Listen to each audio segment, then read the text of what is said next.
اللہ علیہ وسلم نے فرمایا یہ اللہ تعالیٰ کا فضل ہے، وہ جسے چاہتا ہے عطا فرماتا ہے۔ تو بہنوں یہ بھی اللہ کا فضل ہوتا ہے کہ اللہ سبحانہ وتعالیٰ کسی کو نیک عمل کی توفیق دے دے۔ مواقع تو سب کے پاس ہیں لیکن ہر کوئی اس موقع سے فائدہ نہیں اٹھاتا۔ سوچئے وہ کون سی رکاوٹیں ہیں، وہ کون سی رکاوٹیں ہیں جو ہمیں نیکی کے کام میں پیچھے رکھتی۔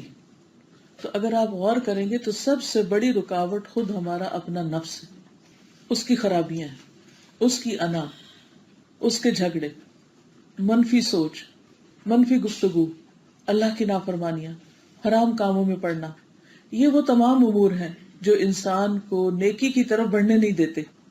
نفس کی خواہشات اور لذات اور دنیا کے بارے میں لمبی امیدیں رکھنا، یہ آخرت کے لیے کام نہیں کرنے دیتی۔ تو ہم میں سے ہر شخص، جیسے پچھلی حدیث میں آپ دیکھیں کتنی زبردست طریقے سے ختم ہوئی تھی، کیا آتا ہے اللہ نے تمہارے اعمال گن گن کے تمہارے لیے رکھے اور ان کو پورا کر کے تمہیں دے گا۔ تو جو وہاں جا کے نیکیاں پائے تو اللہ کی تعریف کرے کہ اللہ نے ہمارے لیے سنبھال کے رکھی۔ ہم تو کرتے جا رہے تھے اور بھولتے جا رہے تھے، لیکن اللہ سبحانہ تعالیٰ نے ان سب کو سمیٹا، گنا اور محفوظ کر کے رکھ دیا۔ کتنا شکر کرنا چاہیے اللہ تعالیٰ کا۔ اور پھر کیا فرمایا کہ اگر کوئی اس کے علاوہ کچھ اور پائے، یعنی نیکی نہیں اس کو ملی وہاں، تو کیا کرے؟ فلا یلومن الا نفسہ، اپنے آپ کو ملامت کرے۔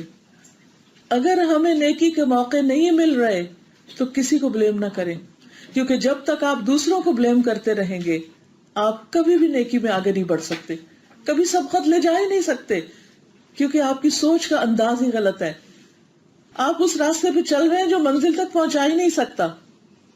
فلا یلومن الا نفسہ، صرف اپنے آپ کو بلیم کریں۔ حالات کا رونا نہ روئیں، لوگوں کی شکایتیں مت کریں، یہ دیکھیں کہ آپ میں کیا کمزوری ہے، آپ میں کیا کوتاہی ہے، آپ کیوں نہیں اس مقام تک پہنچ پا رہے جس میں دوسرے آگے نکلتے جا رہے ہیں۔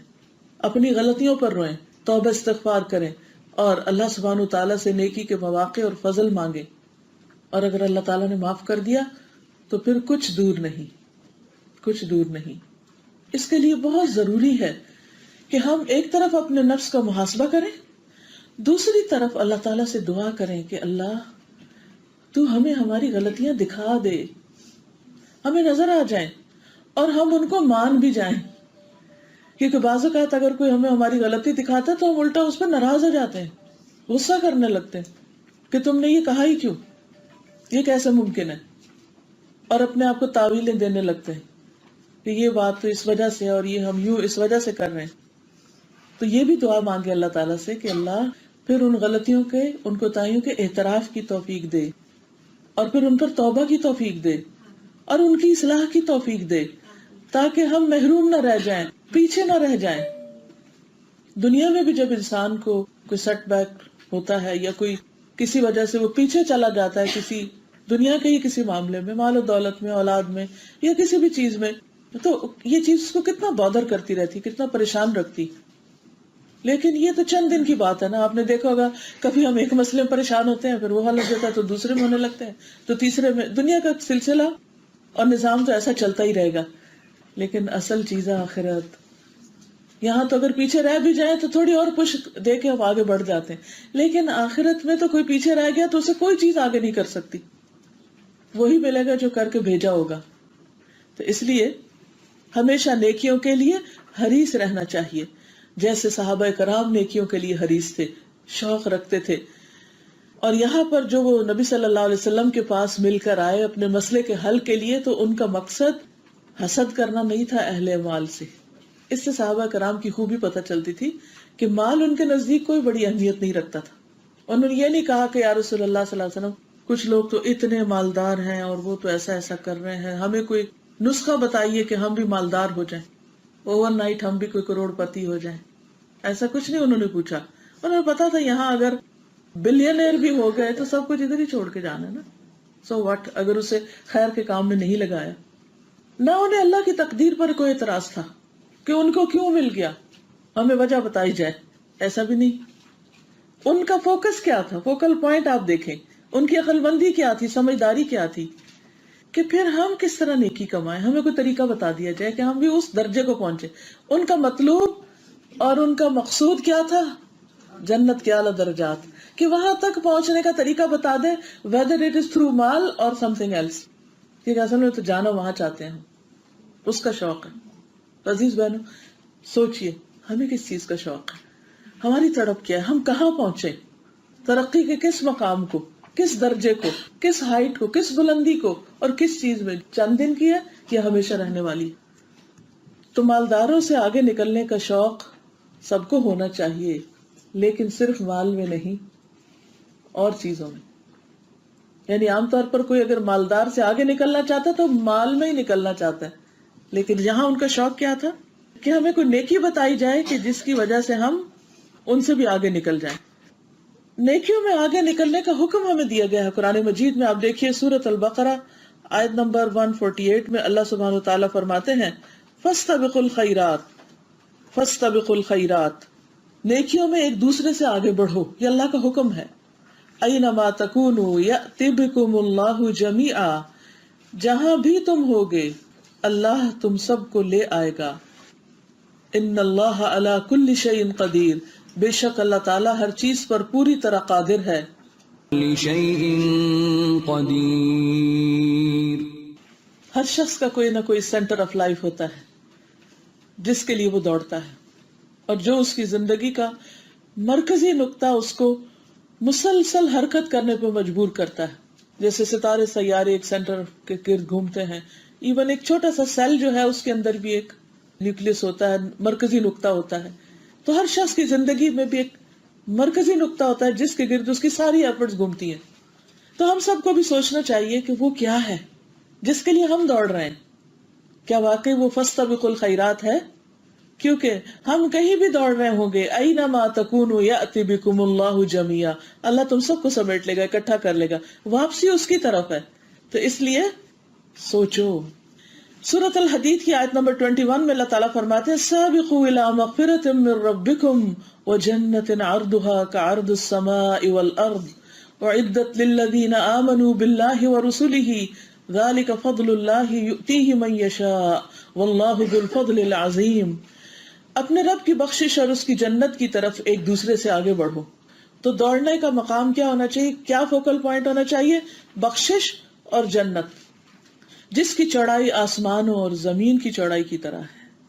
وہ ان لوگوں کے لیے تیار کی گئی ہے جو اللہ اور اس کے رسولوں پر ایمان لائے۔ یہ اللہ کا فضل ہے، وہ اسی کو دیتا ہے جسے وہ چاہتا ہے، اور اللہ بہت بڑے فضل والا ہے۔ یعنی اللہ سبحانہ وتعالیٰ کے پاس تو سب کچھ ہے، لیکن اصل بات یہ کہ ہم کیا چاہتے ہیں، ہم کیا مانگتے ہیں۔ اگر ہماری طلب ہوگی نیکیوں میں بڑھنے، جسمانی طاقت ہو یا جوانی ہو یا زندگی ہو، یہ وقت ہو، انرجی ہو، ذہنی طاقت ہو، ذہانت ہو، کوئی بھی جو بلیسنگ ہے ہم پر اللہ سبحانہ وتعالیٰ کی، وہ صرف ایک سرٹن پیریڈ آف ٹائم کے لیے، اور اس کے بعد وہ آہستہ آہستہ آہستہ یا ایک دم واپس لے لی جاتی۔ اس لیے پھر اپنا جائزہ لیجئے، اس وقت آپ کے پاس کیا ہے جس کو آپ میکسیمم اللہ سبحانہ وتعالیٰ کے راستے میں لگا سکتے ہیں، بخشش اور جنت کے حصول میں لگا سکتے ہیں۔ کون سی وہ نعمت ہے جو ابھی تک آپ کے پاس باقی، وہ کون سے وسائل ہیں، وہ کون سے ذرائع ہیں، اور اگر آپ اس کے لیے کوشش کریں گے تو اللہ سبحانہ وتعالیٰ بھی اپنا فضل آپ پر کرے گا اور وہ آپ کو مواقع دے گا۔ لیکن اگر انسان خود نہ چاہے تو اللہ تعالیٰ زبردستی کسی کو بھی نہیں دیتا۔ لیکن جیسا آپ جانتے ہیں کہ دوڑ لگانے کے لیے، اوپر چڑھنے کے لیے ہمیشہ ایفرٹ لگانی پڑتی ہے، چاہے گاڑی دوڑانی، چاہے آپ نے پہاڑ ماؤنٹین کلائمبنگ کرنی، چاہے آپ نے فزیکلی دوڑنا ہو یا ذہنی دوڑ ہو یا پیسے کے ساتھ نیکی کے کاموں میں دوڑنا ہو، کچھ بھی کرنا ہو یا علم کے راستے میں دوڑنا ہو، ہر چیز کے لیے آپ کو محنت کرنی پڑے گی۔ اس دنیا میں کچھ بھی فری نہیں ملتا، ہر چیز کے لیے کوشش کرنی پڑتی ہے، محنت کرنی پڑتی۔ تو ہمیں سوچنا یہ چاہیے کہ ہم دوڑنے کے لیے کتنا تیار ہیں، اس مشقت کے لیے کتنا تیار ہیں، کتنی محنت کرتے ہیں، کیا قربان کرنا چاہتے ہیں۔ کیونکہ یہ بھی یاد رکھیے، اب دوڑ کو امیجن کیجئے کہ دوڑ کے وقت فالتو مال سب نیچے اتار کے رکھنا پڑتا ہے، فالتو چیزیں۔ مثلا اگر آپ دوڑنا چاہتے ہیں تو آپ نے اگر کچھ بوجھ اٹھائے ہوئے ہیں یا آپ کا وزن زیادہ ہے تو پہلے اسے اتارنا پڑے گا، ورنہ وہ دوڑنا آپ کے لیے ڈینجرس ہو جائے گا، آپ راستے میں گر پڑیں گے۔ جب بھی کبھی تیز بھاگنا ہو تو آپ کیا کرتے ہیں؟ حتیٰ کہ ایکسٹرا کپڑے بھی اتار کے رکھ دیتے ہیں، بس بیئر منیمم پہنتے ہیں تاکہ وہ بھی بوجھ نہ ہو اور آپ ہلکے پھلکے ہوں اور پھر آپ دوڑ سکیں. تو اس کا مطلب یہ ہے کہ جب آپ ایک خاص ڈائریکشن میں دوڑیں گے تو آپ کو ایک تو پوری توجہ اس کی طرف کرنی ہوگی اور دوسری طرفوں سے نظر ہٹانی ہوگی. پھر یہ کہ جو فالتو فضول بیکار قسم کے کام آپ کر رہے ہیں ان کو چھوڑنا ہوگا. انسان ایک وقت میں کئی کشتیوں میں اکٹھا نہیں بیٹھ سکتا.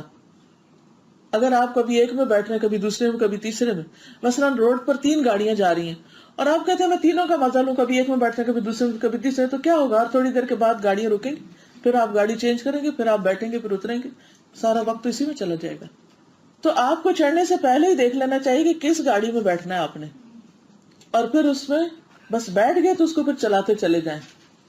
ریسنگ کارز کو آپ نے دیکھا ہوگا کیسی کیسی ایفرٹ لگاتے ہیں اس ریس کے لیے، کتنی پریکٹس کرتے ہیں، کتنی محنت ہوتی اور کتنی سمجھداری کی ضرورت ہوتی تاکہ ریس جیتی جا سکے. گھوڑوں کی ریس دیکھ لے، کوئی بھی ریس دیکھیں.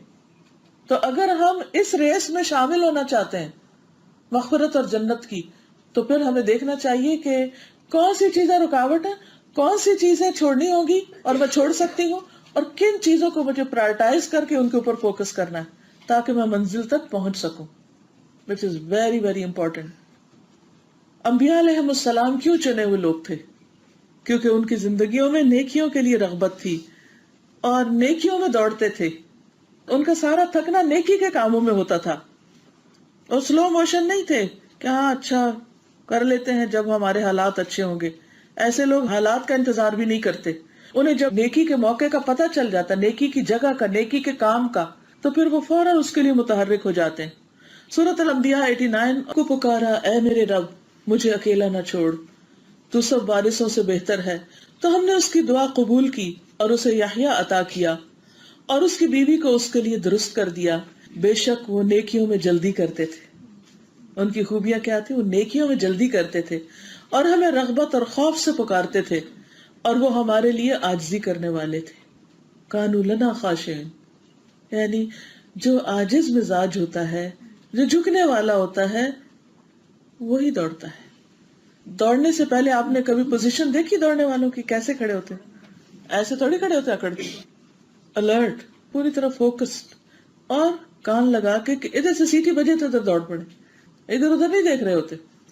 لیکن یہ خوبی صرف انبیاء کے ساتھ نہیں تھی. نبی صلی اللہ علیہ وسلم نے فرمایا میری امت کے ہر دور میں سابقون ہوں گے، فالسابقون السابقون اولئک المقربون، اور یہی دوڑتے دوڑتے دراصل اللہ کا قرب حاصل کر لیں گے جس سے آگے کوئی خوشی ہے ہی نہیں، کوئی سکون اور اطمینان ہے ہی نہیں، اور اس سے بڑی کوئی خوش قسمتی بھی نہیں. تو اس لیے ہمت نہ ہاریے کہ او نو وہ تو پہلے دور کے لوگ تھے اور ان کے پاس تو بڑا ماحول تھا اور بہت مواقع تھے اور ہم کچھ نہیں کر سکتے. نہیں، ایک تو یہ منفی سوچ نکالی کہ ہم کچھ کر نہیں سکتے. سب کچھ کر سکتے ہیں، بس یہ کہ اس کی قیمت دینے والے بنے. سب کچھ ہو سکتا ہے لیکن اس کے لیے جو مطلوبہ ایفرٹ ہے وہ ہم لگائیں. بہت سے لوگ بلند منزلوں اور بڑے درجوں کا شوق رکھتے ہیں دنیاوی اعتبار سے بھی، لیکن اگر وہ اپنی بات میں سچے ہوتے ہیں تو پھر اس کے بعد کیا کرتے ہیں؟ لگ جاتے ہیں نا. کوئی اگر یہ کہے کہ میں دنیا کا نمبر 1 میڈیکل اسپیشلسٹ بن جاؤں جیسے کڈنیز میں، تو کیا کرے گا؟ وہ صرف ڈریم دیکھے گا، سویا رہے گا کہ اور ڈریم دیکھوں؟ نہیں، پھر وہ ہر طریقہ اختیار کرے گا جس سے وہ اپنی منزل تک پہنچ سکے. تو ویژنریز ایسے ہی ہوتے ہیں نا کہ جو اپنے لیے گول سیٹ کرتے ہیں اور پھر اس کے لیے اتنی محنت کرتے ہیں، اس مقام تک پہنچنے کی قیمت دیتے ہیں. قیمت سے مراد صرف پیسے نہیں ہوتے، قیمت سے مراد مطلوبہ ایفرٹ. آپ دیکھیں ہم میں سے ہر شخص جب حضرت ابوبکر کا حال پڑھتا ہے اور ان کا درجہ جانتا ہے، پھر حضرت عمر کا، پھر حضرت علی رضی اللہ تعالیٰ، حضرت عثمان، سارے صحابہ کا، صحابیات کا، تو ہم میں سے ہر ایک تمنا کرتا ہے کاش میں وہ ہوں، کاش میرا بچہ ایسا ہو، کاش ایسا ہو. لیکن انہوں نے جو قربانیاں کی، انہوں نے جو کوششیں کی، کیا ہم وہ کرنے کو تیار ہیں؟